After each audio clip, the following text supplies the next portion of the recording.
যতক্ষণ আমরা এই সংসারে জীবিত ততক্ষণ আমাদের সাথে সবকিছু থাকে। আমাদের ধন, সুখ স্বাচ্ছন্দ্য, আমাদের মিত্রগণ, আমাদের পরিবার, এই সমাজ, এই সবকিছু আমাদের সাথে থাকে। যেদিন আমরা এই সংসারকে ত্যাগ করব, এদের মধ্যে কেউ আমাদের সাথে যাবে না। না ধন, না স্বাচ্ছন্দ্য, না সম্পত্তি। এই সকল মানুষ, এই সমাজ, এরা শুধুমাত্রই শ্মশান পর্যন্ত আমাদের সাথে থাকতে পারবেন। তারপরে যদি আমাদের সাথে কিছু যেতে পারে তাহলে তা শুধুই আমাদের ধর্ম। আর এই সংসারে আমরা নিজেদের যে সুনাম রেখে যাই সেটা সম্ভব শুধুমাত্র কর্মের দ্বারা। সেই জন্য সংসারে যতদিন পর্যন্ত জীবিত আছেন, যদি কিছু অর্জন করতে চান তাহলে ধর্ম অর্জন করুন, ধর্মের বিষয়ে স্পষ্টতা অর্জন করুন এবং কর্ম অর্জন করুন। এটাই হবে আপনার অতীত এবং এটাই হবে আপনার ভবিষ্যৎ, এবং এটাই সকলকে প্রেরণা প্রদান করবে। আসুন আমার সাথে ভালোবেসে বলুন, রাধা রাধা। সমুদ্র মন্থনের সময় দুই ধরনের রত্ন লাভ করা হয়েছিল।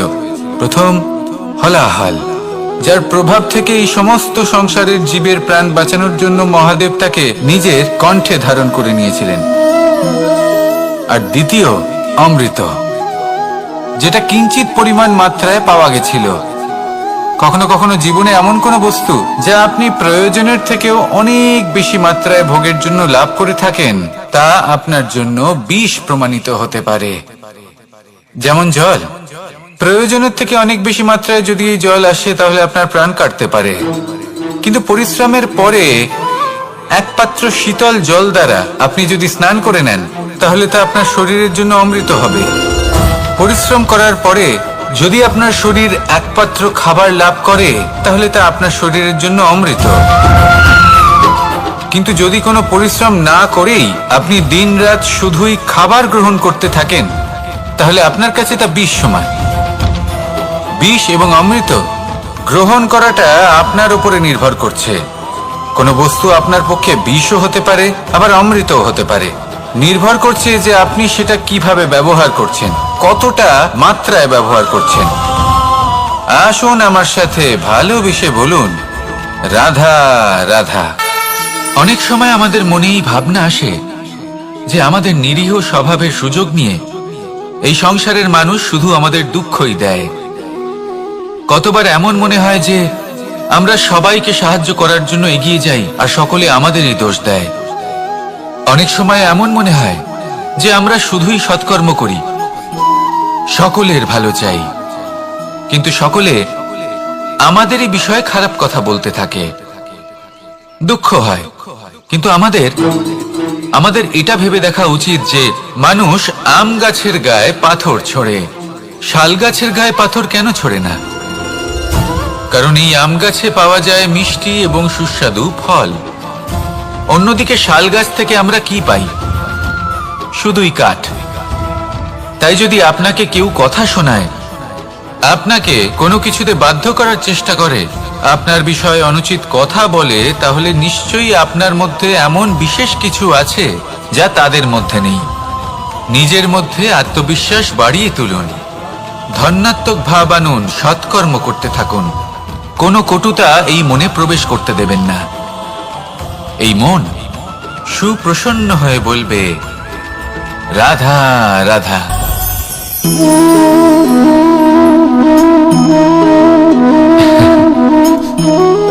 ঘুমের মধ্যে আমরা বিভিন্ন ধরনের স্বপ্ন দেখি, কিছু সুখের, কিছু দুঃখের, কিছু অত্যন্ত ভয়ানক। কিন্তু সত্যি কথা বলতে এর উপর আমাদের কোনো নিয়ন্ত্রণ নেই। কিন্তু আমি এমনও কিছু ব্যক্তিকে দেখেছি যারা খোলা চোখে স্বপ্ন দেখেন এবং তা যাপন করেন। নিজেদের একটা আলাদা স্বপ্ন নগরী আছে ওনাদের, সেখানেই জীবন যাপন করেন। আসল বাস্তবটা কি তাতে ওনাদের কিছুই যায় আসে না। এমন কিছু মানুষ আছেন যাদের কাছে বিন্দুমাত্র জ্ঞান নেই। সে না হয় ঠিক আছে, কিন্তু জ্ঞান এমন ভাবে প্রদান করবেন যে মনে হবে সংসারের সমস্ত জ্ঞান তাদের কাছেই রয়েছে। এমন কিছু মানুষ আছেন যারা ভালোবাসতে জানেন না, আর তাও আমি মেনে নিলাম। কিন্তু কথা এমন ভাবে বলবেন তাতে মনে হবে যেন প্রেমের বিষয়ে সবকিছু শুধুমাত্র ইনিই জানেন। এবার আমি এমন কথা অবশ্যই বলছি না যে আপনি এরকম করেন, কিন্তু যদি কোনো ব্যক্তি এরকম করেন তাহলে তার এটা মাথায় রাখা উচিত যে সেই ব্যক্তি অন্য কারোর সাথে নয়, নিজের সাথে অনুচিত করছেন। কারণ এমন কাজ করে উনি নিজের দোষ, নিজের অপগুণ সংসারের কাছে নয়, নিজের কাছে লুকোচ্ছেন। আপনি যদি নিজেকে বুঝতে না পারেন, সম্পূর্ণরূপে নিজেকে আকলন না করেন, নিজের অপগুণ, নিজের দোষ পূর্ণরূপে না বুঝতে পারেন, তাহলে এটা কি করে বুঝবেন যে নিজেকে কিভাবে শুধরে নিতে হবে? আপনাকে নিজের সত্য স্বীকার করতেই হবে, তারপরেই আপনি নিজেকে পরিবর্তন করতে পারবেন। তাহলে স্বপ্নে নয়, বাস্তবে বাঁচুন, আনন্দে বাঁচুন, আর আমার সাথে ভালোবেসে বলুন রাধা রাধা। ইচ্ছে বড়ই বিচিত্র জিনিস। এই ইচ্ছে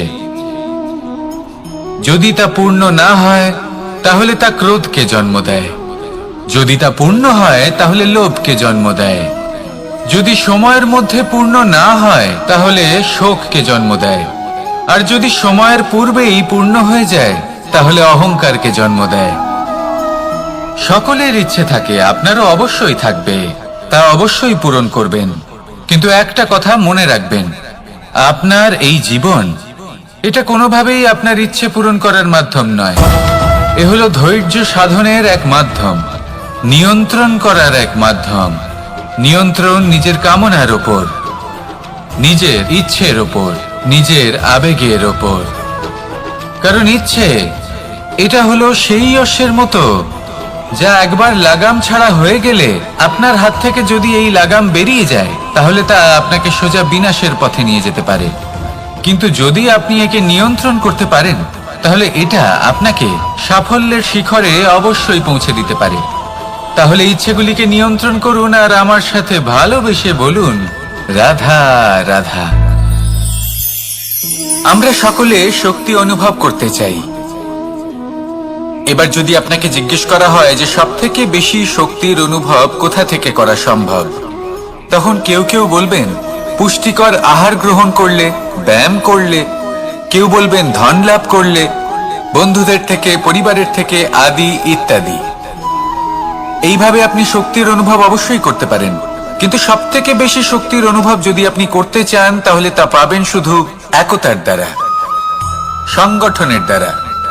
যদি আপনাকে উদাহরণ দিই, নিজের এই হাতটাকে দেখুন, 5টা আঙুল রয়েছে। কোনো একটা বস্তুকে নিজের একটা আঙুল দ্বারা তুলে ধরার চেষ্টা করে দেখুন, বড়ই কষ্ট হবে। তখন আপনি বুঝতে পারবেন যখন এই 5টি আঙুল একত্রিত হয় তখন কোনো কাজ কতটা সহজ হতে পারে। এটাই হলো শক্তি, একতার। সব থেকে ভালো উদাহরণ যদি আপনাকে দিই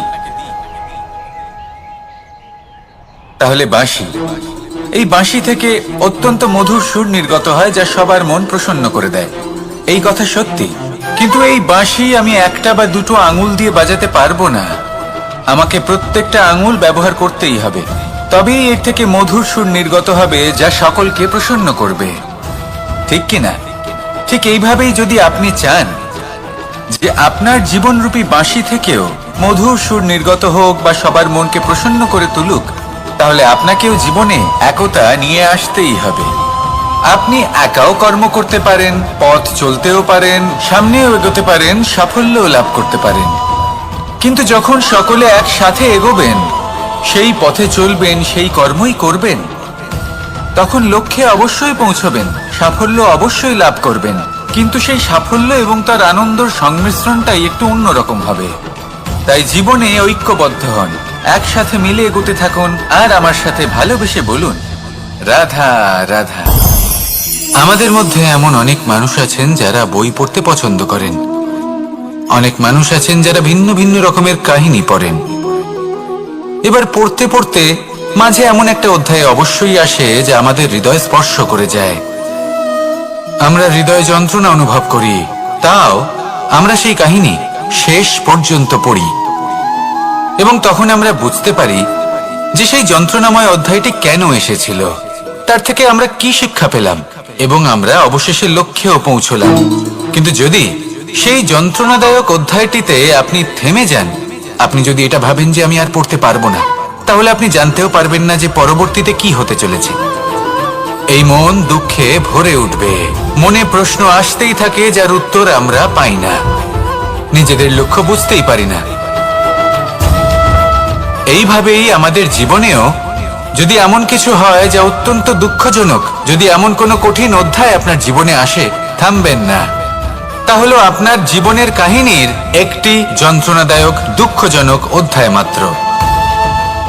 শেষ পর্যন্ত এই কাহিনীতে টিকে থাকুন, কর্ম করতে থাকুন। আপনি বুঝতে পেরে যাবেন যে এই কঠিন পরিস্থিতি আপনার জীবনে কেন এসেছিল।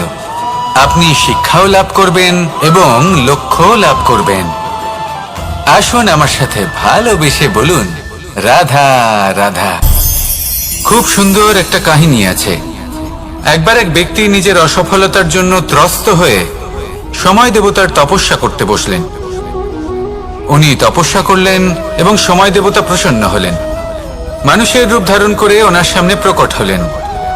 এবার সেই ব্যক্তি ওনাকে জিজ্ঞেস করলেন যে কি এমন আছে যার জন্য আপনি বারবার জয়ী হন আর আমি চিরকাল পরাজিত হয়ে থাকি? কেন এত পরিশ্রম করা সত্ত্বেও আমি সাফল্য লাভ করতে পারি না? তখন সময় দেবতা উত্তর দিলেন যে দিন হোক বা রাত, ঝড় হোক বা ভূমিকম্প, রোদ হোক বা বৃষ্টি হোক, সময়ের সূত্রপাত হোক বা প্রলয়, আমি থামি না, আমি চলতেই থাকি। আর সেই জন্য যিনি থেমে যান তিনি পরাজিত হন আর আমি জয়ী হই। এটাই আমাদের শিখতে হবে। জীবনে সবসময় চলতে থাকুন, কখনো থামবেন না। হ্যাঁ, কিছুক্ষণের জন্য বিরতি নিতে পারেন, বিশ্রাম করার জন্য, নিজেকে আরো সশক্ত করে তোলার জন্য, কিন্তু থেমে যাবেন না। নিরন্তর কর্ম করতে থাকুন, পরিশ্রম করতে থাকুন, তবেই এই সংসার আপনাকে মনে রাখবে। আসুন আমার সাথে ভালোবেসে বলুন, রাধা রাধা। বস্ত্র আমাদের সকলের প্রিয়, এটা আমাদের জীবনযাপনের জন্য প্রয়োজনীয়। আমরা সবসময় চেষ্টা করি সেই বস্ত্র পরতে যা পরলে আমাদের দেখতে ভালো লাগে। কিন্তু কখনো এই কথা ভেবে দেখেছেন যে কিছু বস্ত্র যদি স্বচ্ছ হয় তাহলে তা পুরনো হলেও দেখতে ভালো লাগে? ঠিক তেমনই যেমন কোনো খাবার যদি মশলাদার না হয়, অত্যন্ত সুস্বাদু নাও হয়, কিন্তু যদি তা গরম হয়, টাটকা হয়, তাহলে খেতে ভালোই লাগে। ঠিক সেইভাবেই যদি কোনো ব্যক্তি সুন্দর নাও হয় কিন্তু তার কথা খুবই মধুর হয়, তাহলে সেই ব্যক্তি সকলের প্রিয় হয়। কোনো ব্যক্তি যদি ধনবান নাও হন কিন্তু তিনি যদি গুণী হন, তাহলে এই সংসারে সম্মান লাভ করেন। সেই জন্য কখনো এই বিষয়ে দুঃখ পাবেন না যে আপনার কাছে ভৌতিক স্বাচ্ছন্দ্য নেই। আপনার কাছে সব থেকে বড় বস্তু, সব থেকে মূল্যবান বস্তু যেটা আছে সেটা হলো আপনার আত্মা, আপনার মন, আপনার বিচারধারা, আপনার গুণ, আপনার কথা। এগুলো সবসময় শুভ রাখুন এবং সবসময় নিজের সাথে রাখুন। এই জীবন সফল হবে এবং প্রেমময় হয়ে বলে উঠবে, রাধা রাধা। মানুষের জীবন বড়ই বিচিত্র হয়। যেই মুহূর্তে জন্ম নেয় একটা প্রতিস্পর্ধায় প্রবেশ করতে থাকে। মানুষ জন্ম নেয় আর প্রতিস্পর্ধা শুরু হয়ে যায় ভাই এবং বোনের মধ্যে সর্বশ্রেষ্ঠ হবার, সবার থেকে এগিয়ে থাকার। তারপরে সে যায় গুরুকুলে, নিজের বন্ধুদের মধ্যে সর্বশ্রেষ্ঠ হওয়ার প্রতিস্পর্ধা শুরু হয়। এবার সেখান থেকে বাইরে বেরিয়ে সংসার জীবনে প্রবেশ করে ধন উপার্জনের প্রতিস্পর্ধা শুরু হয়। তা সে যুদ্ধই হোক বা কলা হোক, এই প্রতিস্পর্ধা কখনোই আমাদের পিছু ছাড়ে না। তাই যদি প্রতিস্পর্ধা করতেই হয় তাহলে আমরা মানুষকে সাহায্য করার প্রতিস্পর্ধা কেন করব না? এমন এক প্রতিস্পর্ধা যাতে যে কেউ জিতুক বা যে কেউ হারুক না কেন, লাভ সকলের হবে। সকলের মধ্যে প্রেম বিতরণ করতে থাকুন, এইভাবেই আনন্দ বিতরণ করতে থাকুন। আর আমার সাথে ভালোবেসে বলুন, রাধা রাধা। এবার এই পুরুষার্থের বিষয়ে আপনারা অবশ্যই শুনেছেন, মোক্ষ, চতুর্থ পুরুষার্থ। আপনারা কি জানেন এই মোক্ষ আসলে কি? ধর্ম, অর্থ, কামনার পালন করতে করতে মৃত্যু লাভ করা, এটাই কি মোক্ষ? না, মোক্ষ হলো সেটাই যা জন্ম এবং মৃত্যুর ঊর্ধ্বে। প্রত্যেক ব্যক্তি, প্রত্যেক জীবই সংসারে কোনো না কোনো বিশেষ প্রয়োজনে আসে। ধর্মপথে সৎপথে অর্থ উপার্জন করা, প্রয়োজনকে পূর্ণ করার চেষ্টা করতে করতে সেই প্রয়োজনকে পূর্ণ করা তাকে মুক্তির পথে নিয়ে যায়, যা হলো মোক্ষ।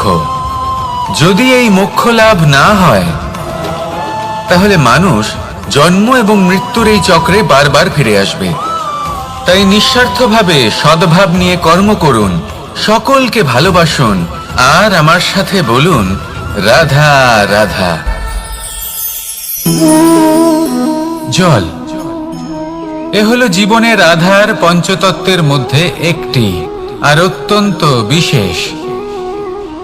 এর থেকে অনেক বড় শিক্ষা পাওয়া যায়। এই জল গন্তব্যের বিষয়ে এর স্পষ্ট ধারণা আছে।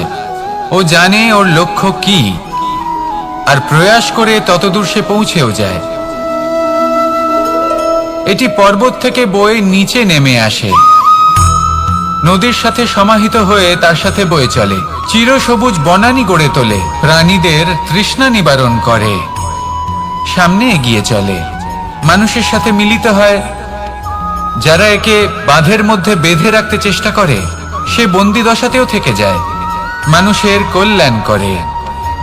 তারপর বাঁধ থেকে মুক্তি পেয়ে এগিয়ে চলে, কোথাও ধাক্কা খায়, কোথাও বাধা পড়ে, কোথাও যদি পথ খুঁজে না পায় তাহলে পথ খুঁজেই নেয়, আর যেখানে পথ থাকে না সেখানে পথ বানিয়ে নেয়, আর শেষ পর্যন্ত নিজের লক্ষ্যে পৌঁছেই যায়, অর্থাৎ সমুদ্রে গিয়ে সমাহিত হয়ে যায়।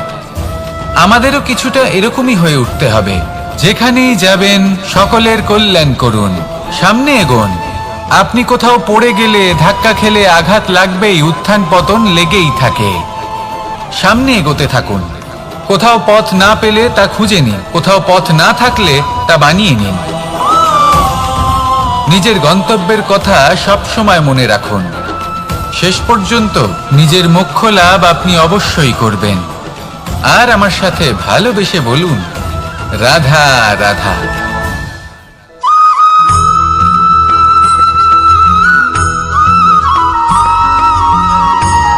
ছোট হোক বা বড়, রাজা হোক বা দরিদ্র, সমস্ত মানুষের মধ্যে একটা সামঞ্জস্য থাকে। সমস্ত মানুষের কাছে তার প্রশংসা অত্যন্ত গুরুত্বপূর্ণ।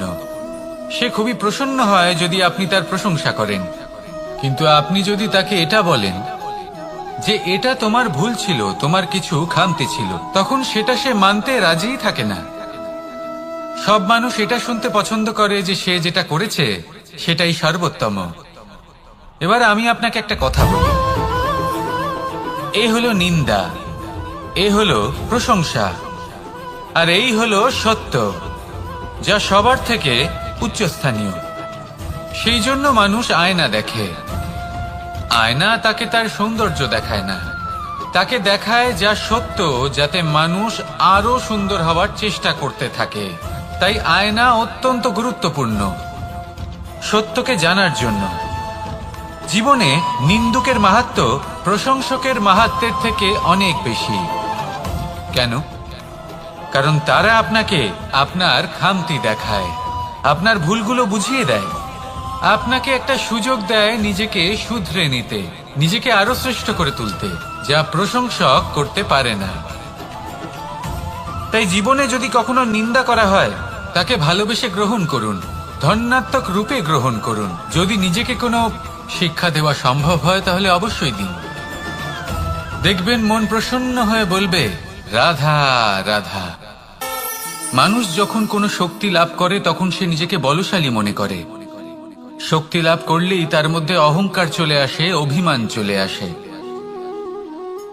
তার কারণ হলো সে একটা সহজ কথা বুঝতেই পারে না। এই সব যা হচ্ছে সময়ের জন্য হচ্ছে। সময়ের থেকে বেশি বলশালী আর কেউ নেই। এই সময়ের জন্যই রাবণ ভক্তি দ্বারা কৈলাস পর্বত তুলে নিয়েছিলেন। আবার সেই সময়ের জন্যই, সেই কারণেই রাবণকে বধ হতে হলো। তার সাথে সাথে রাক্ষস কুলও ধ্বংস হয়েছিল এবং লঙ্কাও ভস্ম হয়ে গেছিল। দেখতে গেলে জন্ম থেকে মৃত্যু পর্যন্ত এই যে সময়, সেটাই হলো জীবন। কিন্তু তার মধ্যেও যা সময় আসে কোনো কারণেই আসে। সেই সময় আমরা যাপন করে কিছু শিখতে পারি।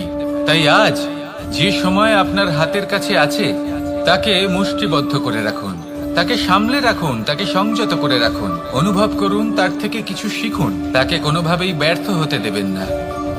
আর এটা জেনে রাখুন যে ভবিষ্যতে যা কিছু হতে পারে, যা কিছু হতে চলেছে, সেটা না আপনি জানেন আর না তা আপনার বশে রয়েছে। সেই জন্য আজ অহংকার বা অভিমান করে নিজের ভবিষ্যতের ক্ষতি করবেন না, সেই অনর্থ ঘটাবেন না। এটাই হলো সময়ের অর্থ। আসুন আমার সাথে ভালোবেসে বলুন, রাধা রাধা। গুরু, যিনি পথ দেখান, আমাদের জীবনে অত্যন্ত গুরুত্বপূর্ণ, অত্যন্ত আবশ্যক। কিন্তু কিছু মানুষ মনে করেন যে গুরুর কোনো প্রয়োজন নেই, কারণ এই সমগ্র জ্ঞান মানুষের অন্তরেই নিহিত রয়েছে। এবার প্রশ্ন এটাই, যদি সমস্ত জ্ঞান মানুষের অন্তরে নিহিত থাকে তাহলে গুরুর কি প্রয়োজন? আর যারা আজ পর্যন্ত গুরুকে মেনে এসেছেন তারা কি অনুচিত করেছেন? এর উত্তর আমি আপনাকে দেব একটা উদাহরণ দ্বারা। একটা কাঠ যা জ্বলনশীল, জ্বলনের ঊর্জা তার অন্তরে নিহিত রয়েছে, কিন্তু তার জ্বলনের জন্য বাইরে থেকে একটা অনুঘটকের প্রয়োজন হয়। এই অনুঘটকই হলেন আপনার গুরু। উত্তাপ যা একটা কাঠকে জ্বালাতে পারে, সেই উত্তাপ হলো গুরুর প্রচেষ্টা। যদি সেই গুরুই না থাকে, তার প্রচেষ্টাই না থাকে, তাহলে সেই সমস্ত জ্ঞান যা মানুষের অন্তরে নিহিত তা ব্যর্থ হয়ে যাবে। যদি আপনার সাথে আপনার গুরু থাকেন, আপনার পথ প্রদর্শন করেন, আপনার অন্তরের জ্ঞানকে বাইরে নিয়ে আসতে পারেন, তাহলে তাকে সম্মান করুন। আর আমার সাথে ভালোবেসে বলুন, রাধা রাধা। বিপদ আপদ আপনাকে সন্ত্রস্ত করে রাখতে পারে, কিন্তু এই বিপদ প্রত্যেকের জীবনে কোনো না কোনো কারণে থাকে। এটা আপনাকে দেখায় যে আপনার মধ্যে কি খামতি রয়েছে, কেন রয়েছে। এই বিপদ হলো সেই মাধ্যম যার দ্বারা আপনি নিজের দুর্বলতাকে নিজের শক্তিতে পরিবর্তন করতে পারেন। একটা ফুলের দিকে তাকান। একটা ফুল, তার বুকে যখন একটা সূচ বিঁধে এপার ওপার হয়ে যায়, শুধু তখনই আমাদের প্রভুর জন্য ফুলের মালা তৈরি করা যায়। সেই জন্য কখনোই বিপদকে ভয় পাবেন না, তার থেকে দূরে পালাবেন না, একে স্বাগত জানান। বোঝার চেষ্টা করুন এই বিপদ কেন আছে। যদি বিপদকে বুঝতে পারেন তবেই জীবনকে বুঝতে পারবেন। যদি জীবনকে বুঝতে পারেন তবে এই বিপদকে সম্পদে পরিণত করতে পারবেন। আসুন আর আমার সাথে ভালোবেসে বলুন, রাধা রাধা। পরিকল্পনা অত্যন্ত গুরুত্বপূর্ণ, এটা আমাদের জীবনে অত্যন্ত আবশ্যক, এটা আমাদের জীবনে। কিন্তু এই পরিকল্পনা ঠিক কতটা হওয়া উচিত, অর্থাৎ এই পরিকল্পনার সম্পর্কে কতটা চিন্তা করা উচিত, কতটা ভবিষ্যতের বিষয়ে চিন্তা করা উচিত। এবার দূরদর্শিতা অত্যন্ত বিশিষ্ট গুণ মানব জীবনে, কিন্তু দূরদর্শিতায় এতটাও মগ্ন হওয়া উচিত নয় যে কাছের জিনিসগুলোই নজরে না পড়ে।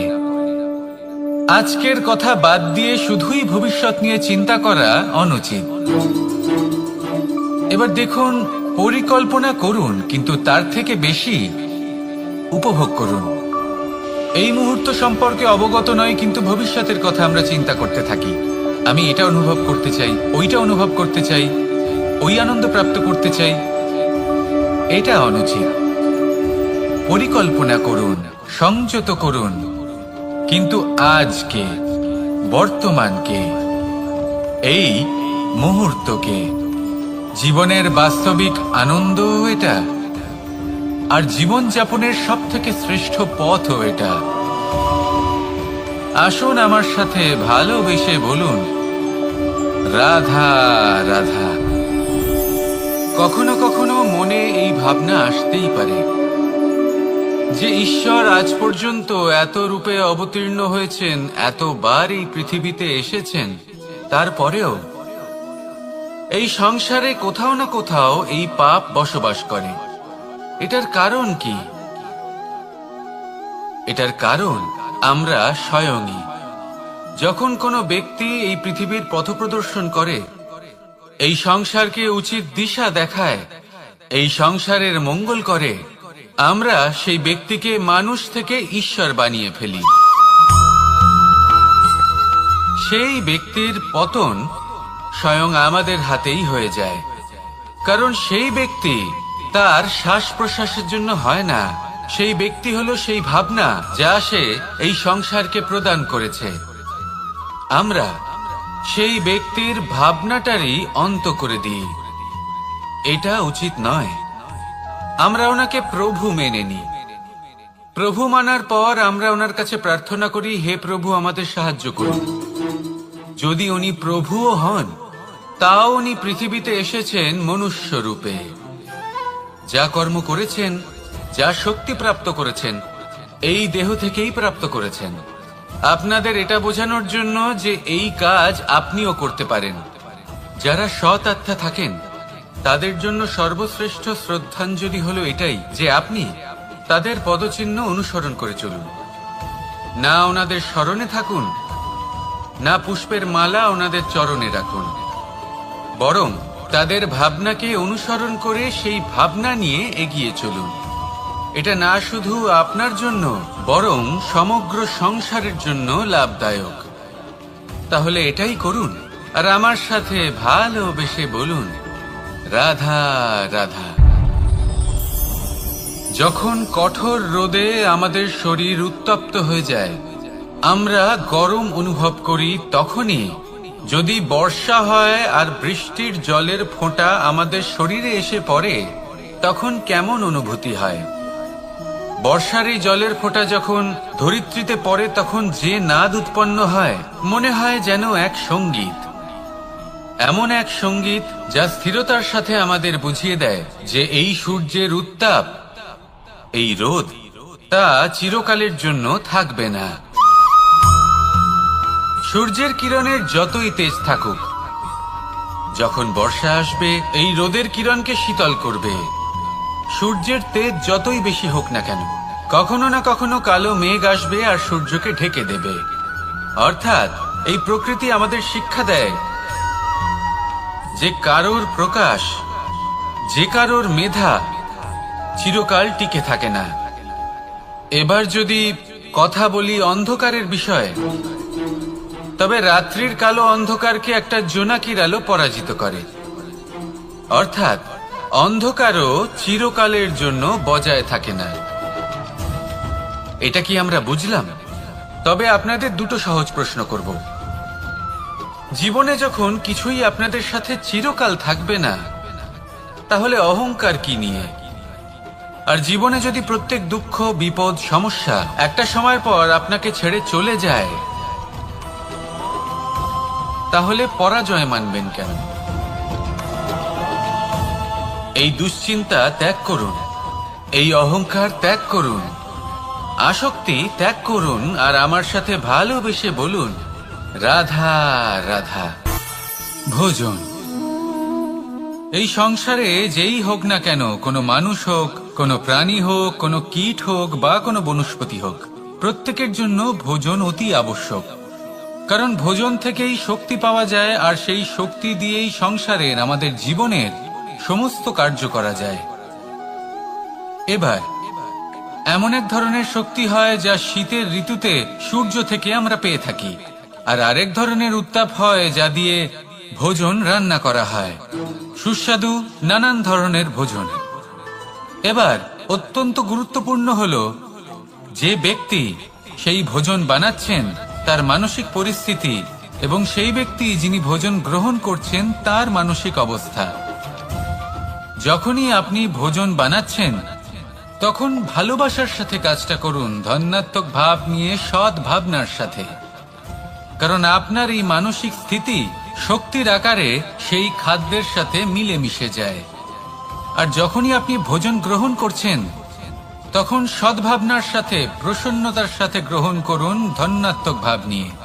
যদি আপনি প্রসন্নতার সাথে রান্না করেন, প্রসন্নতার সাথে খাদ্য গ্রহণ করেন, তাহলে আপনি প্রসন্নই থাকবেন, আর মন সুপ্রসন্ন হয়েই বলবে, রাধা রাধা। কখনো কোনো চাতক পাখিকে দেখেছেন? কথায় আছে যে বছরে মাত্র একবার সে তার তৃষ্ণা মিটিয়ে থাকে, আর তাও আকাশে ভেসে থাকা মেঘের দ্বারা ঘটানো বৃষ্টির জলের ফোঁটা থেকে। আর কোথাও থেকে সে তার তৃষ্ণা পূরণ করে না। সারা বছর সে নিদারুণ গরম সহ্য করে, তীব্র শীতও সহ্য করে, শুধু এই আশা নিয়ে যে বছরে একবার অন্তত সেই মেঘের ঘন ঘটা হবে, বৃষ্টি হবে, আর সে তার তৃষ্ণা নিবারণ করবে। এটা আসলে কি? এটা আসলে বিশ্বাস। সেই বিশ্বাস যে বছরে একবার সেই মেঘ আসবে তৃষ্ণা নিবারণ করতে। যেমন দেখুন, একটা সূর্যমুখী ফুল সারা রাত অন্ধকারের সাথে যুদ্ধ করে, কারণ তার বিশ্বাস যে ভোরবেলায় সূর্য তাকে অবশ্যই দর্শন দেবেন। সেটাও বিশ্বাস ছিল যার উপর ভরসা করে মনু একটা নৌকা নিয়ে বেরিয়ে পড়েছিলেন এবং সমস্ত সৃষ্টিকে প্রলয়ের হাত থেকে বাঁচিয়েছিলেন। সেটাও ছিল ভালোবাসার প্রতি বিশ্বাস, যার উপর ভরসা করে বানর এবং ভাল্লুক সেনা নিয়ে শ্রীরাম আক্রমণ করেছিলেন সমস্ত বরদানপ্রাপ্ত অসুরগণ এবং রাক্ষসগণের লঙ্কায় এবং জয় লাভ করেছিলেন। এই বিশ্বাসই হল এই বিশ্বের আশা। বিশ্বাস রাখুন যে আপনি হলেন সর্বশ্রেষ্ঠ এবং শুধুই নিজের কর্ম করতে থাকুন। এই বিশ্বাসের আশাই আপনাকে প্রতি মুহূর্তে বল প্রদান করবে। এ হলো আমার বিশ্বাস। আসুন আর আমার সাথে ভালোবেসে বলুন, রাধা রাধা। সৌন্দর্য। মানুষ নিজের সৌন্দর্যের বিষয়ে কতটা ভাবে, চায় যে সে সব থেকে বেশি রূপবান হবে, সব থেকে বেশি সুন্দর হবে। কিন্তু সৌন্দর্যের পরিভাষা কি তা কি সে জানে? কোনো মাকে জিজ্ঞেস করুন, ওনার জন্য সৌন্দর্যের পরিভাষা ওনার সন্তান। কোনো ভক্তকে জিজ্ঞেস করুন, ওনার জন্য সৌন্দর্যের পরিভাষা ওনার ভগবান। শ্রীরামকে জিজ্ঞেস করুন, ওনার জন্য সৌন্দর্যের পরিভাষা হলো হনুমান। ভাঙা হানু, ফুলে যাওয়া মুখ, দেখতে গেলে উনি বানর, লম্বা লেজ, এত নিরীহ যে ওনাকে অমূল্য মালা দিলে সেটা ছিঁড়ে তার ভেতরে শ্রীরামকে খুঁজছিলেন। কিন্তু ওনার ভাবনা কত সুন্দর। উনি এটা বিশ্বাস করেন যে সংসারের যতই মূল্যবান জিনিস দিয়ে এই মালা তৈরি করা হোক না কেন, যদি এর মধ্যে শ্রীরাম না থাকেন তাহলে এর মধ্যে কোনো অর্থ নেই। সৌন্দর্য রূপে নয়, ভাবনায় নিহিত থাকে। যদি আপনি সৌন্দর্য প্রাপ্ত করতে চান তাহলে তা কর্মে নিয়ে আসুন, ভাবনায় এবং বিচারে নিয়ে আসুন। এই সৌন্দর্য আপনার সাথেই থাকবে। যদি আপনি সৌন্দর্যকে রূপের মধ্যে খোঁজেন তাহলে কিছুক্ষণের জন্য পাবেন, সেই সৌন্দর্য সময়ের সাথে হারিয়ে যাবে।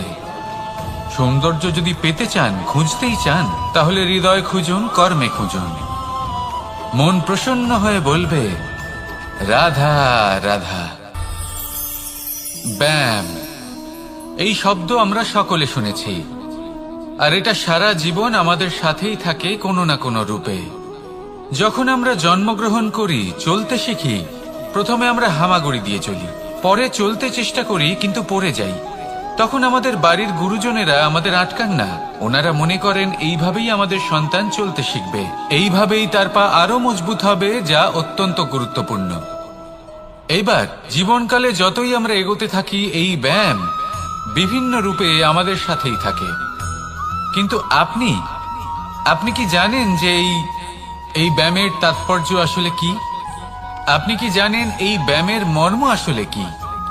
যখনই আমরা এই ব্যায়াম করি, আমাদের শরীরের মাংসপেশি ক্ষয় হয়। প্রথমে তা ক্ষয় হয়, তারপর আবার তা নির্মিত হয়।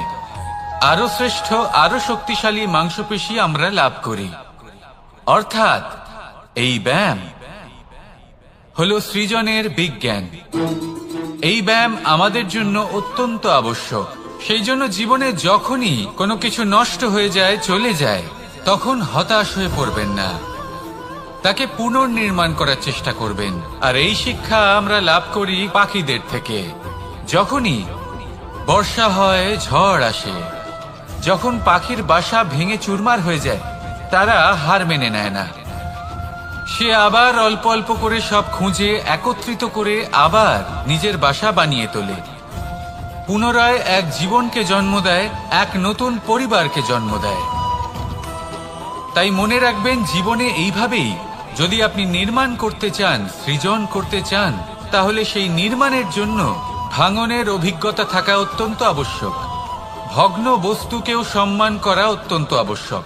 এই আচরণ মনে নিয়ে আসুন, মন প্রসন্ন হয়ে বলবে রাধা রাধা। আমাদের এই জীবন, তাতে এই যে সময় চক্র, তা তিনটি ভাগে বিভক্ত। এক হলো অতীতকাল, ফেলে আসা অতীত, তারপরে আসে বর্তমান, এখনকার এই মুহূর্ত, আর তারপর আসে আগামীকাল অর্থাৎ ভবিষ্যৎ। এবার এখানে সবথেকে গুরুত্বপূর্ণ হলো অতীতকাল, ভবিষ্যৎকাল, ফেলে আসা অতীত এবং আগামী সময়। কেন? কারণ এই দুইয়ের উপর নির্ভর করছে যে আপনি বর্তমানে কি করতে চলেছেন। শুধু প্রয়োজন হলো সঠিক দৃষ্টিভঙ্গি। অতীতকালকে যদি আপনি একটি দৃষ্টিভঙ্গি থেকে দেখেন, তাহলে অতীতকালে আপনি দুঃখও দেখতে পাবেন, যন্ত্রণাও দেখতে পাবেন। অন্য কোনো দৃষ্টিভঙ্গি থেকে দেখলে আপনি অতীতকাল থেকে শিক্ষাও লাভ করবেন। এবার এই শিক্ষা অনুসারেই বর্তমানে কর্ম করা উচিত।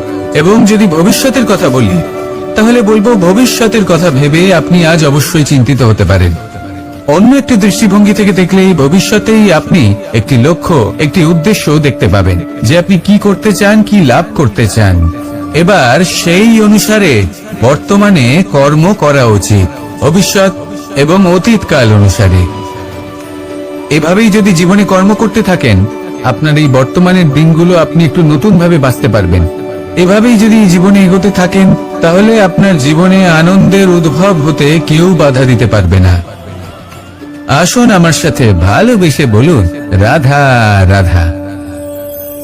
পরিকল্পনা অত্যন্ত গুরুত্বপূর্ণ, এটা আমাদের জীবনে অত্যন্ত আবশ্যক, এটা আমাদের জীবনে। কিন্তু এই পরিকল্পনা ঠিক কতটা হওয়া উচিত, অর্থাৎ এই পরিকল্পনার সম্পর্কে কতটা চিন্তা করা উচিত, কতটা ভবিষ্যতের বিষয়ে চিন্তা করা উচিত। এবার দূরদর্শিতা অত্যন্ত বিশিষ্ট গুণ মানব জীবনে, কিন্তু দূরদর্শিতায় এতটাও মগ্ন হওয়া উচিত নয় যে কাছের জিনিসগুলোই নজরে না পড়ে। আজকের কথা বাদ দিয়ে শুধুই ভবিষ্যৎ নিয়ে চিন্তা করা অনুচিত। এবার দেখুন, পরিকল্পনা করুন, কিন্তু তার থেকে বেশি উপভোগ করুন। এই মুহূর্ত সম্পর্কে অবগত নয়, কিন্তু ভবিষ্যতের কথা আমরা চিন্তা করতে থাকি। আমি এটা অনুভব করতে চাই, ওইটা অনুভব করতে চাই, ওই আনন্দ প্রাপ্ত করতে চাই। এটা অনুচিত। পরিকল্পনা করুন, সংযত করুন, কিন্তু আজকে, বর্তমানকে, এই মুহূর্তকে। জীবনের বাস্তবিক আনন্দ এটা, আর জীবন যাপনের সব থেকে শ্রেষ্ঠ পথও এটা।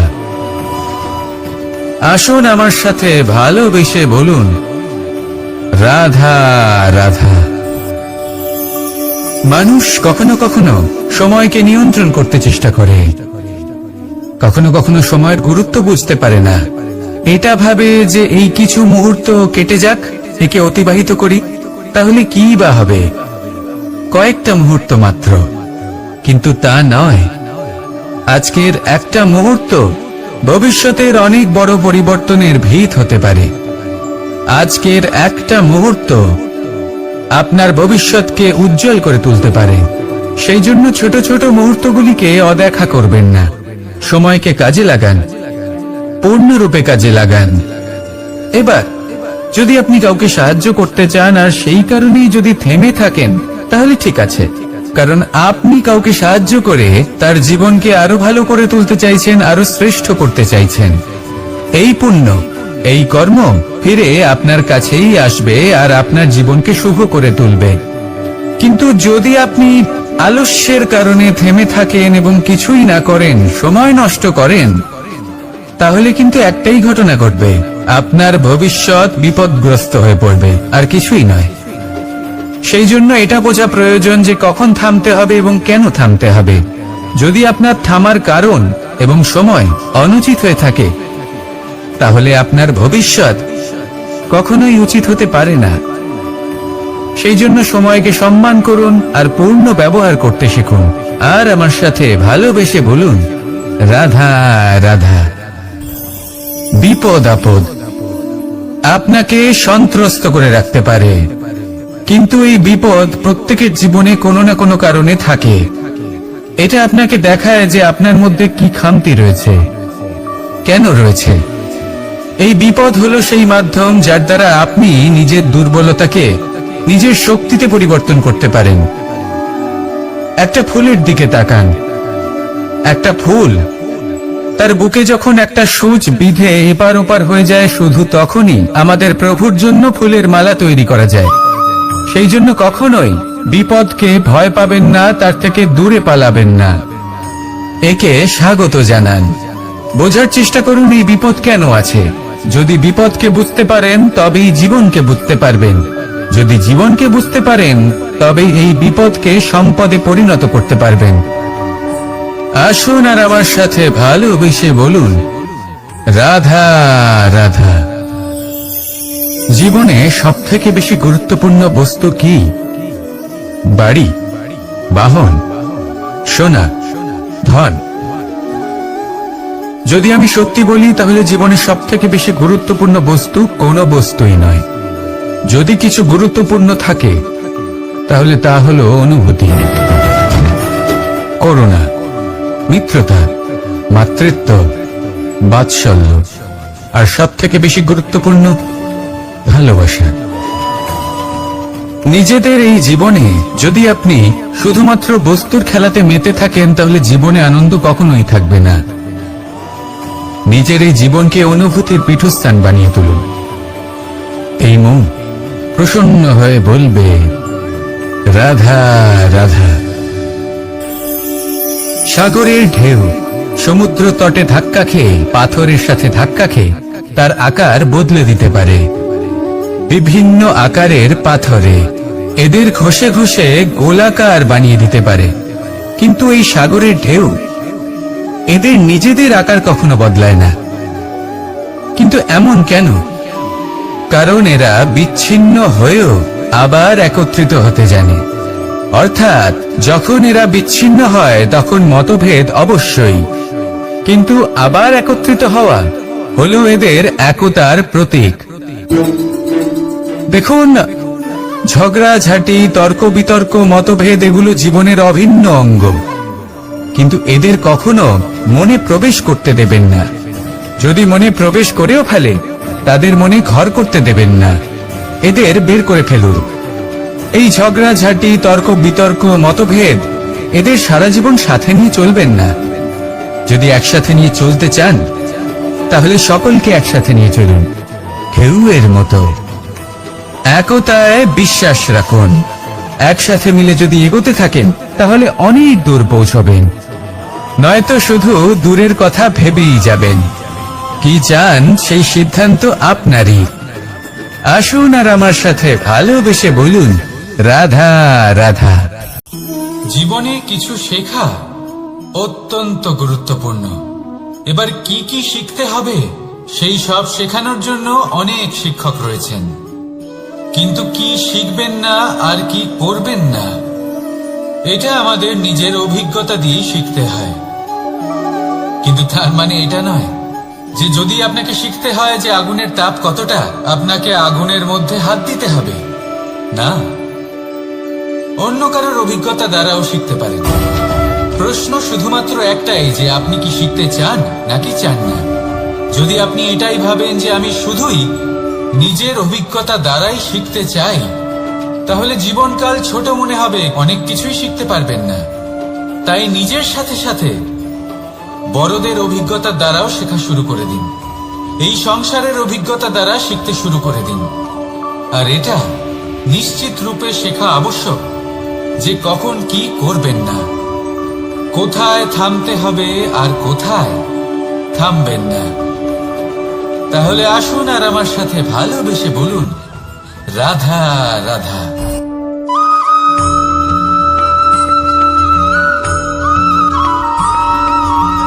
এই সংসারে সবথেকে বেশি কোমল বস্তু হলো রেশম। এই রেশম এতটাই কোমল হয় যে এর পুরো একটা থান শুধুমাত্র একটা হাতে ধরা সম্ভব। কখনো ভেবে দেখেছেন এই রেশম কিভাবে হয়? একটি কীট তার লালার দ্বারা উৎপন্ন হয়। এই কীট সেই রেশমকে পাক দিতে থাকে, পাক দিতেই থাকে আর আস্তে আস্তে তার মধ্যেই জড়িয়ে পড়ে। শেষে ওর এই সুন্দর অমূল্য সৃষ্টি রেশমের এই সুতো তার নির্মাণ কার্য পূর্ণ হয়, কিন্তু তাতেই ও নিজে বন্দী হয়ে যায়। নিজেরই মায়াজালের এই বন্দী গৃহে নিজেই ফেঁসে যায়। এবার এই সুতোকে ব্যবহারযোগ্য করে তোলার জন্য এই কীটগুলিকে এই কবচের সাথেই ফুটন্ত জলে ফেলে দেওয়া হয়। এই সংসারে যদি আমাদের স্বপ্ন এই সংসারের দুঃখ হরণ করার জন্য, এই সংসারে সুখ বিতরণ করার জন্য হয়, তবেই আমাদের প্রগতি সম্ভব। যদি আমাদের এই স্বপ্ন শুধুই আমাদের এবং আমাদের স্বার্থ সিদ্ধির জন্য হয়, তাহলে এই স্বপ্ন আমাদের অন্ধ করে দেবে, আমাদের অন্ধকারের পথে নিয়ে যাবে, আর আমরাও সেই কীটের মতো হয়ে যাব। নিজেদেরই মায়াজালে আমরা নিজেই ফেঁসে যাব, আর শেষে আমরা যদি কিছু লাভ করি তা হবে একাকিত্ব, অন্ধকারময় মৃত্যু। তাই স্বপ্ন অবশ্যই দেখুন, কিন্তু এমন ভাবে স্বপ্ন দেখবেন না যে তার এই বন্দিগৃহে আপনি নিজেই ফেঁসে গেলেন। স্বপ্ন দেখুন পরোপকারে।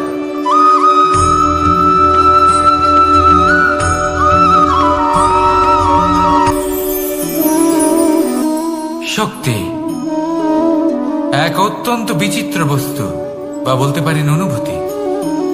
পিতা সবসময় চান যেন তিনি তার শক্তি পুত্রকে। আসুন আপনাকে সহজে বোঝাই। যদি আপনি সুপাত্র হন আর আপনাকে শক্তি দেওয়া হয়, তাহলে আপনি সেই শক্তির গুরুত্ব বুঝবেন, কোথায় সেই শক্তি প্রয়োগ করা উচিত সেটা বুঝবেন। আর এটা যেহেতু অর্জন করা শক্তি হবে, সেই শক্তির অপব্যবহার হবে না। কিন্তু যদি এই আপনি কুপাত্র হন আর যদি আপনাকে এই শক্তি দেওয়া হয়, তাহলে কি হবে? দেখতে গেলে এই শক্তি আপনি দান হিসেবে পেয়েছেন, তাই না আপনি এই শক্তির গুরুত্ব বুঝবেন আর না এর প্রয়োগ আপনি জানবেন। তার অপব্যবহার হওয়া সুনিশ্চিত।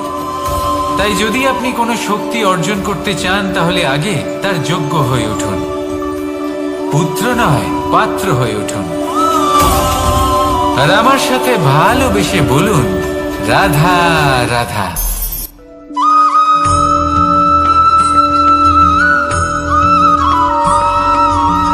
এই সংসারে প্রত্যেক মানুষ এটাই চান যে তিনি যেন ধনবান হন, আর্থিক অবস্থা তার ভালো থাকে, ওনার বাড়িতে লক্ষ্মীর আগমন হয়। কিন্তু সেটা হবে কি করে, সেটাই হলো প্রশ্ন। কেউ বলেন যে যদি পরিশ্রম করো তাহলে ধন অর্জন সম্ভব, কেউ বলেন যে যদি বিদ্যা লাভ হয় তবেই ধন অর্জন সম্ভব, কেউ বলেন যে যদি বলশালী হও তবেই সম্পন্ন থাকবে। ভালো কথা, যদি তাই হয়ে থাকে, তবে দিনমজুর সারা দিন পরিশ্রম করেন, তিনি কেন ধনী হন না? অনেকজন বিদ্বান মানুষ আছেন এই সংসারে, তারা কেন ধনবান হন না? অনেক সংখ্যক বলশালী ব্যক্তি আছেন, তাদের কাছে ধন নেই কেন? তাদের কেন ধনের অভাব হয়? আবার এমনও কিছু মানুষ আছেন যারা পরিশ্রম করেন, তারা দিনমজুর, কিন্তু তারা ধন অর্জন করতে পারেন। কিছু বিদ্বান ব্যক্তি আছেন যাদের কাছে অধিক মাত্রায় ধন রয়েছে। কয়েকজন বলশালী ব্যক্তি রয়েছেন যাদের কাছে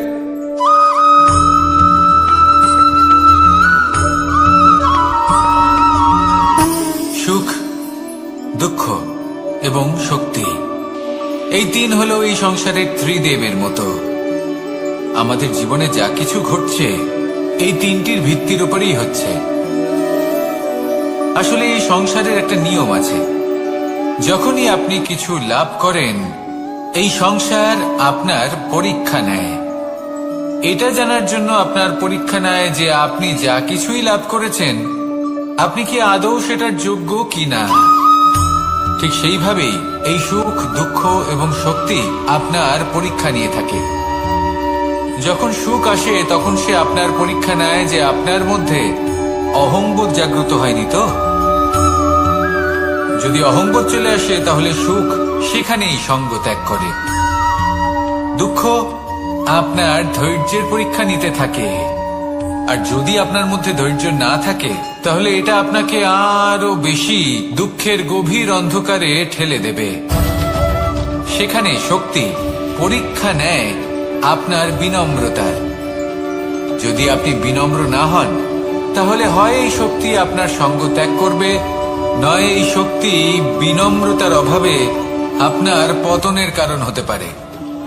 এই সংসারে যে কোনো ব্যক্তি যিনি এই পরীক্ষায় উত্তীর্ণ হয়ে থাকেন, এই জীবনে তিনি সাফল্য লাভ করেন। আসুন আমার সাথে ভালোবেসে বলুন, রাধা রাধা।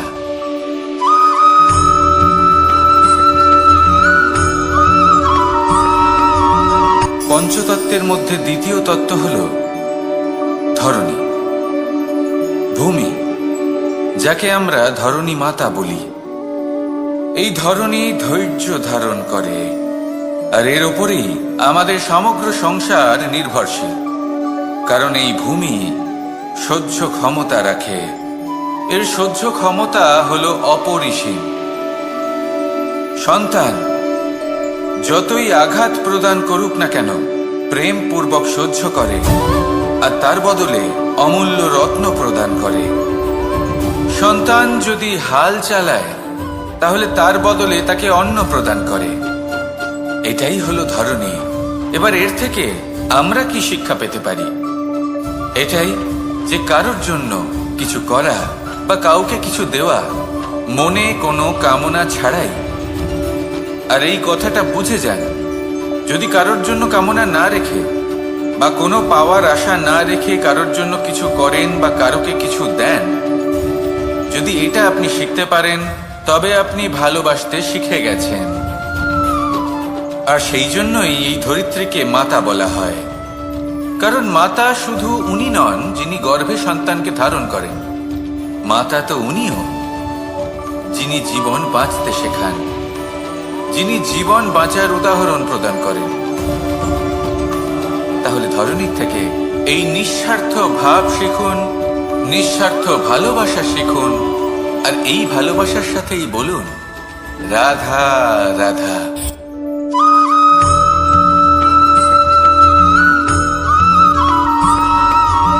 মানুষ জন্মগ্রহণ করে, তার সাথে ভয়েরও জন্ম হয়। ছোটবেলা থেকেই আমাদের মনে কোনো না কোনো প্রকারের ভয় থেকেই যায়।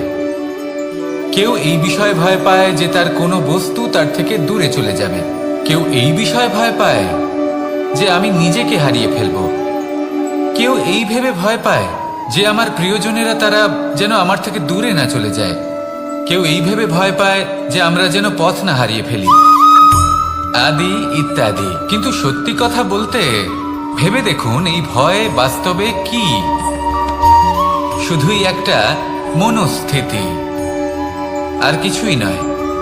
যা কিছু আপনি জীবনে পেয়েছেন তা একদিন আপনাকে হারাতে হবে। এই জীবন হলো আপনারই, কিন্তু তাও একদিন সমাপ্ত হবে। তাই ভয় পেয়ে কি লাভ? এই ভয় শুধু আপনাকে জীবন যাপন করা থেকে বাধা দিচ্ছে, আর কিচ্ছু নয়। পথ হারিয়ে ফেললেই বুঝতে পারবেন যে নতুন পথ কিভাবে বানাতে হয়। কিছু মানুষকে জীবন থেকে হারালে তবেই আপনি বুঝবেন যে আপনার আপনজনকে। এই ভয়ের কারণে ভীত হয়ে থাকবেন না। এই তারা নক্ষত্র অন্ধকারের অভাবে গুরুত্ব হারায়। শিবকেও মহাদেব হওয়ার জন্য বিষপান করতে হয়েছিল। প্রত্যেক পরিস্থিতি, প্রত্যেক সাফল্য আপনার পরীক্ষা নেবে, তাতে উত্তীর্ণ হওয়া হলো আপনার কর্ম।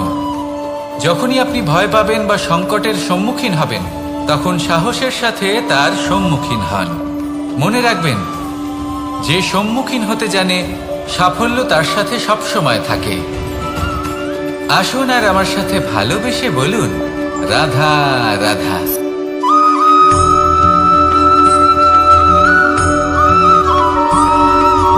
জীবনে অগ্রসর হওয়ার জন্য আমাদের কাকে প্রয়োজন হয়? মাতা পিতা, বন্ধু, প্রেম, সাহায্য, অর্থ, পরিশ্রম, আশা। ভিন্ন ভিন্ন মানুষ ভিন্ন ভিন্ন বিকল্প চয়ন করে। যদি আমি আপনাকে বলি, তাহলে জয় আর পরাজয়ের মন্ত্র দুটো শব্দের উপর নির্ভর করে, মেনে নেওয়া আর দৃঢ় হওয়া। যদি মেনে নেন তাহলে হেরে যাবেন, যদি দৃঢ় হন তাহলে নিশ্চিত রূপে জয়ী হবেন। যদি কখনো আপনি ক্লান্ত হয়ে ওঠেন, আপনি দুঃখী হন, পুরোপুরি ভেঙে পড়েছেন, তখন মেনে নেবেন না যে আপনি ভেঙে পড়েছেন, নয়তো হেরে যাবেন। তখন উল্টে স্থির করবেন যে যাই হয়ে যাক না কেন আমি জয়ী হবই। আর আপনি দেখবেন যে জয় নিশ্চিত রূপে আপনার কাছেই আসবে। তাহলে এই কথা মনে রাখবেন আর আমার সাথে ভালোবেসে বলবেন, রাধা রাধা।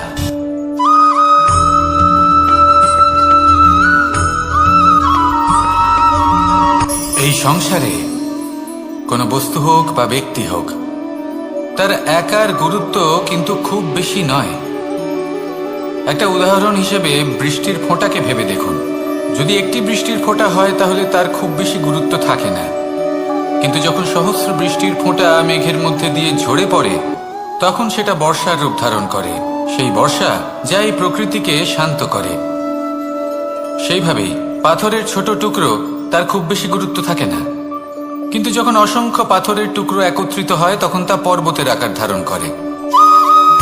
সেইভাবেই কিছু মানুষ যখন একত্রিত হন তখন তৈরি হয় পরিবার, কিছু পরিবার যখন একত্রিত হয় তখন তৈরি হয় সমাজ, যখন অনেক সংখ্যক সমাজ একত্রিত হয় তখন তৈরি হয় রাজ্য।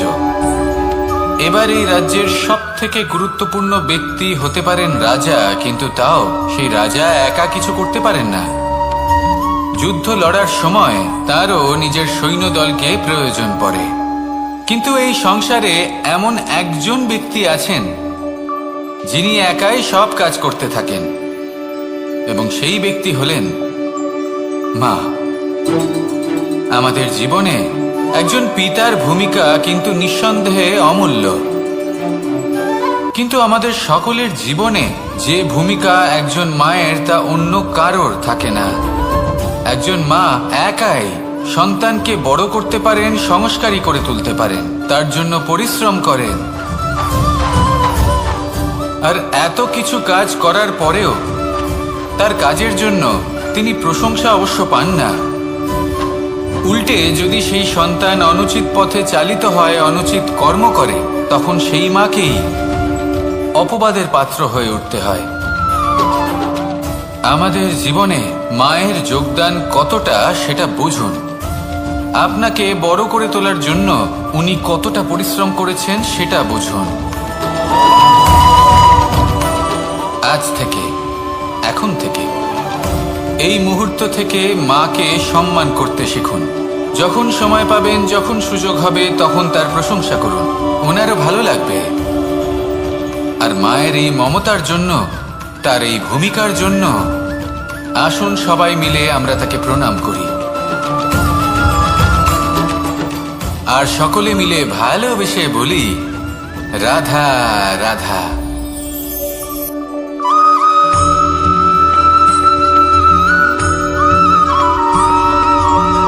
এই সংসারের সব থেকে গুরুত্বপূর্ণ তত্ত্ব কোনটা? প্রথম হলো সময়। জন্ম থেকে মৃত্যু পর্যন্ত এই যে সময়, এটাই তো হলো জীবন। দ্বিতীয় হলো জীবন, যাতে আমরা সময়ের সদ্ব্যবহার করি, শ্রেষ্ঠ থেকে শ্রেষ্ঠতর কাজ করার চেষ্টা করি। বহু বছরের এই পরম্পরা, এই সংস্কৃতিকে এগিয়ে নিয়ে যাওয়ার চেষ্টা করি। এই সংসারে আমরা অংশগ্রহণ করতে চেষ্টা করি। তৃতীয় হলো ধন, সেই ধন যা প্রত্যেক ব্যক্তি অর্জন করতে চেষ্টা করেন। এবার এই তিনটি তত্ত্বের মধ্যে একটা সামঞ্জস্য আছে, সমান ব্যাপার আছে। সে ধনই হোক বা সময় হোক বা হোক জীবন। আর সেই সমান ব্যাপার হলো যে যদি আপনি এটা গণনা করতে থাকেন তাহলে তা কমতে থাকে, যদি আপনি এটা ব্যবহার করেন তাহলে তা বাড়তে থাকে। একে সংগঠিত করে রাখতে চেষ্টা করলে এ হাত থেকে ফসকে যায়, কিন্তু যদি আপনি একে সামলে রাখতে শিখে যান তাহলে এমন কাজ করবেন যাতে সংসারের সাথে সাথে পরবর্তী প্রজন্ম লাভবান হবে। যদি কিছু শিখতে চান তাহলে সামলাতে শিখুন, গণনা করা বা সংগঠিত করা নয়। আসুন আর আমার সাথে ভালোবেসে বলুন, রাধা রাধা।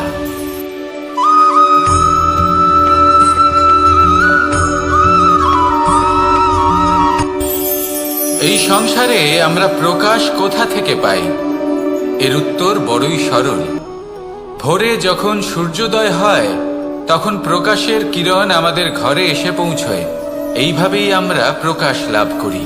এবার এই প্রকাশের আলোতেই আমরা সারাদিনের কাজ সম্পন্ন করি। সন্ধে হয়ে যায়, সূর্যাস্ত হয়ে যায়, আর আমাদের ঘর যাতে অন্ধকার না হয় তার জন্য আমরা একটা প্রদীপ প্রজ্বলিত করি। এটাই ঘটে আমাদের জীবনেও। এবার প্রবাহমান আয়ুর সাথে আমরা আমাদের অন্তরে যদি একটা প্রদীপ প্রজ্বলিত করে নিই, তাহলে বিষয়টাই অন্যরকম হবে। এবার আপনি বলবেন কোন প্রকাশের কথা বলছি যা আমাদের অন্তরে জাগ্রত করা সম্ভব? আমাদের আত্মার মাঝে প্রেমের প্রকাশ জাগ্রত করার কথা বলছি। কারণ আমাদের এই জীবন এও হলো দিনের আলোর মতো। আজ প্রকাশ আছে, কিন্তু কোনোদিন অবশ্যই অস্ত হবে।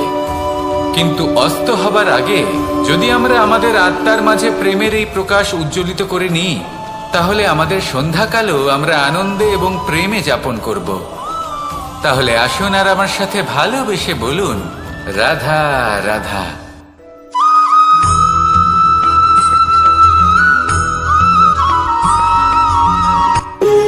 যখন মানুষের মৃত্যু হয় তখন কি হয়? অনেক সংখ্যক মানুষ শোক পালন করতে চলে আসেন। যে ব্যক্তি মৃত্যু লাভ করেছেন তার অনেক বস্তু থাকে যেগুলো তার প্রিয়, যেগুলো তিনি ব্যবহার করেছেন। তার শয্যা, তার বস্ত্র, তার আভূষণ সবকিছু তার থেকে বিচ্ছিন্ন করা হয় এবং খালি হাতে তাকে শ্মশানের উদ্দেশ্যে রওনা করা হয়। আমি আপনাকে এই প্রশ্ন করতে চাই, আপনি এই সংসারে কি অর্জন করেছেন? ধন সম্পত্তি, বস্ত্র, আভূষণ, এই সবকিছু যে আপনি অর্জন করেছেন, আপনার মৃত্যুর পরে তা আপনার থেকে দূর হয়ে যাবে। এর উত্তর হলো একটাই, আপনার কর্ম। শুধু সেটাই আছে যা একান্ত আপনার, আর শুধু সেটাই এই সংসার থেকে চলে যাওয়ার পরেও সংসারেই জীবিত থাকবে। যদি আপনি দুষ্কর্ম করেন, তাহলে এই সংসার আপনাকে একটি অনুচিত উদাহরণ হিসেবে মনে রাখবে যে এই ব্যক্তি খুব পাপী ছিল, অনুচিত কর্ম করতেন। যে পথে তিনি চলেছেন সেই পথে কারোর চলা উচিত নয়। সেখানেই যদি আপনি সৎকর্ম করেন, তাহলে সংসার চিরকাল এটাই বলবে যে খুব ভালো মানুষ ছিলেন, সবাইকে ভালোবাসতেন, সবাইকে সাহায্য করতেন, আমার খুব প্রিয় মানুষ ছিলেন। এটাই হলো শ্রেষ্ঠ কর্ম। সেই জন্য জীবনে শুধুমাত্র ধন সম্পত্তি, আভূষণ এই সব অর্জন করতে গিয়ে নিজের মনোনিবেশ করবেন না। শ্রেষ্ঠ কর্ম করুন। সংসার থেকে চলে যাওয়ার পরেও এই কর্মই এই সংসারে আপনাকে জীবিত রাখবে। আসুন আমার সাথে ভালোবেসে বলুন, রাধা রাধা।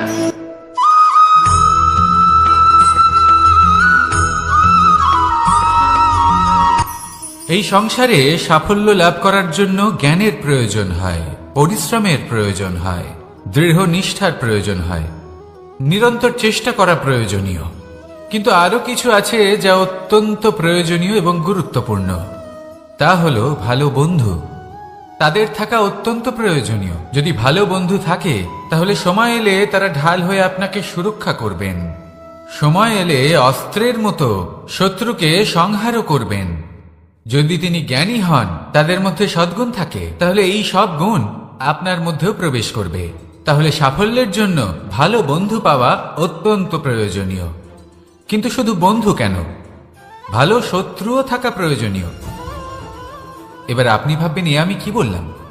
যদি আপনার জীবনেও ভালো অর্থাৎ শক্তিশালী শত্রু থাকে, তাহলে আপনিও শক্তিশালী হতে থাকবেন। এই শত্রু আপনাকে প্রেরিত করবে আরো বেশি শক্তিশালী হয়ে ওঠার। কখনো কোনো হরিণকে দেখুন, তীব্র গতিতে দৌড়তে থাকে। কেন তীব্র গতিতে দৌড়য়? এই কারণে নয় যে কোথাও তার জন্য মধুর ঘাস অপেক্ষা করে রয়েছে, না। সে এই কারণে তীব্র গতিতে দৌড়য় কারণ সেটা না করলে তার পেছনে একটি সিংহ আছে যে ওকে নিজের ভোজন করে ফেলবে। তাই জীবনে বিপদ, সংকট এই সবকিছুও হলো অত্যন্ত গুরুত্বপূর্ণ।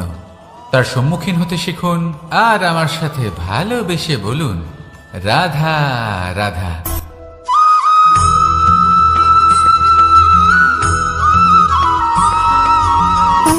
সুখ দুঃখ এবং শক্তি।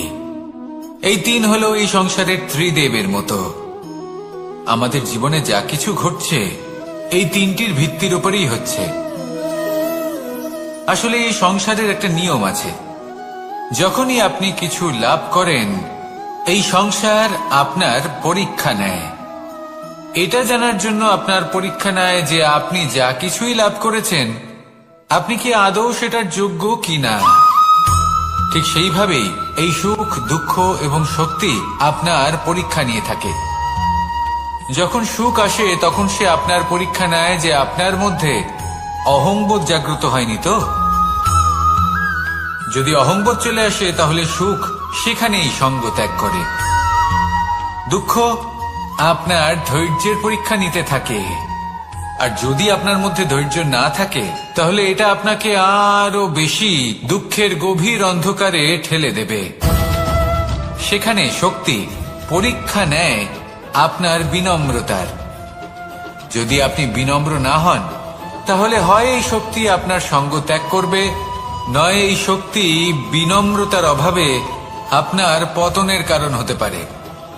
এই সংসারে যে কোনো ব্যক্তি যিনি এই পরীক্ষায় উত্তীর্ণ হয়ে থাকেন এই জীবনে তিনি সাফল্য লাভ করেন।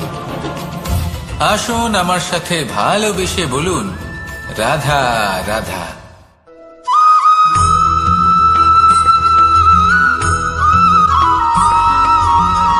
পুরুষার্থ। শাস্ত্রে 4 ধরনের পুরুষার্থের কথা বলা হয়েছে। প্রথম হলো ধর্ম। আপনি কি জানেন এই ধর্ম আসলে কি? আপনার কি মনে হয় ধর্ম আসলে কি? কোনো বিশেষ ঈশ্বরকে মানাই কি ধর্ম বলা হয়? নাকি কোনো বিশেষ রীতি পালন করাই হলো ধর্ম? নাকি কোনো বিশেষ সাহিত্যকে সর্বশ্রেষ্ঠ মনে করাই হলো ধর্ম? না, ধর্ম হলো সেটা যাকে ধারণ করা যেতে পারে। আর ধারণ শুধু সেটাই করা যায় যা পবিত্র। পবিত্র শুধু তাকেই বলা হয় যা নিঃস্বার্থ, যার মধ্যে শাসন করার কোনো ইচ্ছে নেই, যা সরলভাবেই প্রবাহমান, জল এবং বায়ুর মতো। যখন কোনো ব্যক্তি ধর্মকে ধারণ করেন এবং সেই ধর্ম সেই ব্যক্তিকে রক্ষা করে তখন তাকে ধর্ম বলা হয়। ধর্ম যা রক্ষা করে অহংকার থেকে, খারাপ চিন্তার হাত থেকে। সেই জন্য পুরুষার্থ গড়ে তোলার আগে, ধর্ম পালন করার আগে ধর্মের প্রকৃত অর্থ কি সেটা বুঝে নিন। এটা জেনে রাখুন যে সমস্ত ধর্মের আধার, সমস্ত ধর্মের ভিত শুধুমাত্র ভালোবাসা। আসুন আর এই ভালোবাসার সাথেই বলুন, রাধা রাধা।